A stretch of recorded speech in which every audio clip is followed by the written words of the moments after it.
Bene data bakundwa b'umwami Yesu Kristo, mwese abakurikira izi nyigisho tubahaye ikaze mu biganiro bya Saveur Divine. Ibi biganiro mu bitegurirwa n'abavugabutumwa bwiza batandukanye, akaba ari umuhamagaro ugendera ku ijambo ry'Imana byanditse mu gitabo cy'ubutumwa bwiza uko bwanditswe na Matayo ibice 24 umurongo wa 14. Kandi ubutumwa bwiza bw'ubwami buzigishwa mu isi yose ngo bube ubuhamya bwo guhamiriza amahanga yose, nibwo imperuka izahera ko ize. Ibi biganiro mubikurikira ku channel ya YouTube yitwa Saveur Divine. Tubifurije kugubwa neza. Imana Data ari nayo So ibaha umugisha.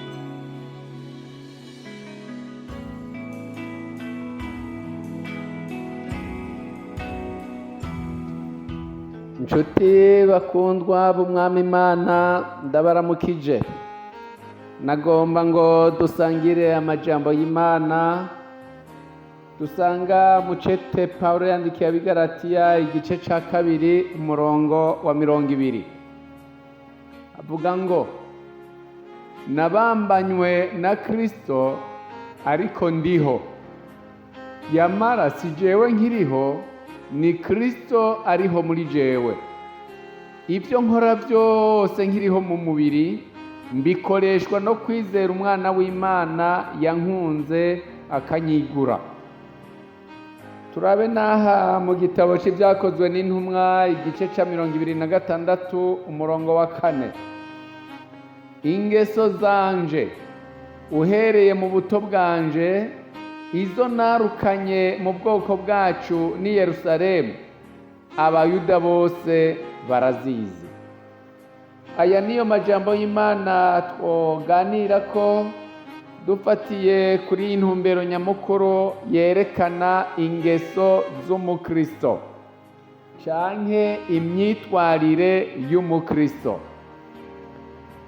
Pawulo niwe avuga aya majambo, kandi Pawulo uyu yari umuntu yabayeho ubuzima budasanzwe, kuko yari umuyuda ariko yabaye mu mahanga. Yari umujuifu de la diaspora, yari yarize amashuri akomeye y'icyo gihe, kandi aba mu idini ry'abayuda mu mugwi wo bita abafarisayo, kuko hari ukuntu mu idini ry'abayuda basa n'abigabuye kubiri. Hariho umuce umwe witwa w'abafarisayo bemera kuzuka kw'abapfuye, hakabaho n'abasadukayo batemera ukuzuka kw'abapfuye.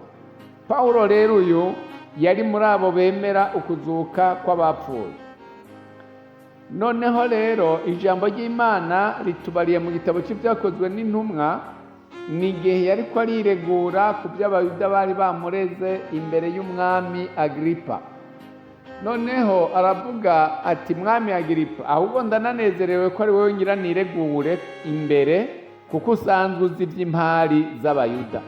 Atabanye nubona bariko barandega, ingeso zanje narukanye nakuranye, haba iwacu haba ni Yerusalemu barazizi. Atariko ubu niko abwira Abagalatiya, sinkiri wa wundi bari bazi, sinkiri wa wundi yarazwi kwa kundi. Oya, ubu narabambanywe na Kristo, ariko rero ndiho, yamara rero si jewe nkiriho, ni Kristo ariho muri jewe. Kugira ngo rero umuntu ashobore kugira ingeso nziza zigaragaza ko yakijijwe, nuko ubwa mbere na mbere yiraba akisuzuma ati, mbega kera narinzwi gute? Hari abantu usanga kera bari bazwi nk'ibisuma, ibijura canke abajura. Hari abantu usanga bari bazwi nk'ababeshi, mbere baba escrow.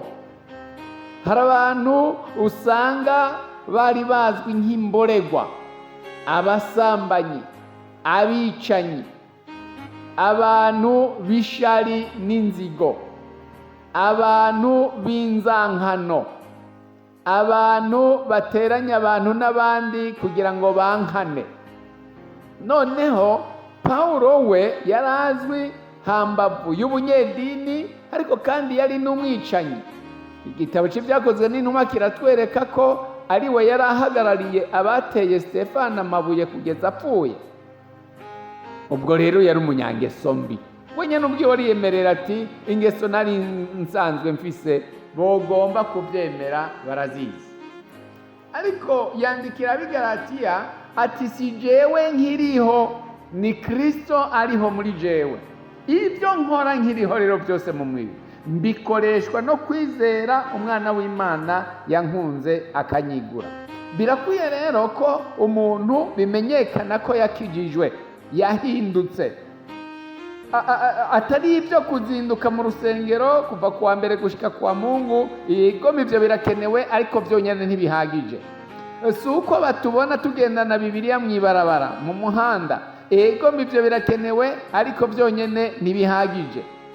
Birakenewe rero ko abari bazwi nk'ibisuma bababona barahindutse, abari bazwi nk'ababesha, abari bazwi nk'abanyenzigo, nk'abanyeshari, basigaye bafise urukundo, basigaye bafise ibikorwa byiza.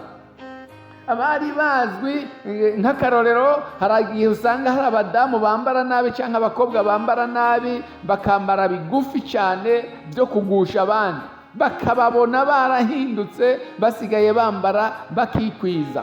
Ngizo ingeso zikwiranye n'umukristo. Ingeso z'umuntu zigaragarira mu byo avuga, zigaragarira mu byo akora, zigaragarira mu mwifato.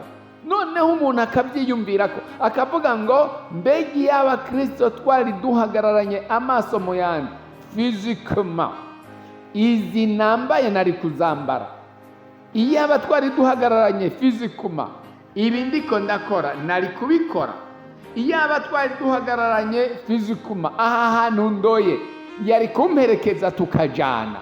Ibi bintu ndiko ndavuga, mbega nari kubahuka kubivuga duhagararanye.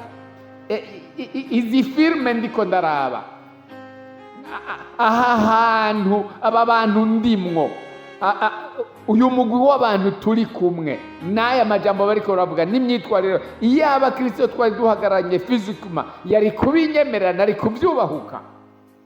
Noneho rero tukagira ingeso nziza zigaragarira mu byo dukora, mu byo tuvuga, no mu myitwarire yacu, kugira ngo bigaragarire abantu bose ko tutakiri babandi, ariko ibyo dukora byose tubikoreshwa nuko twakiriye Kristo, twizeye Kristo, dukunda Kristo, dukorera Kristo, mbere tuzoja no mu ijuru.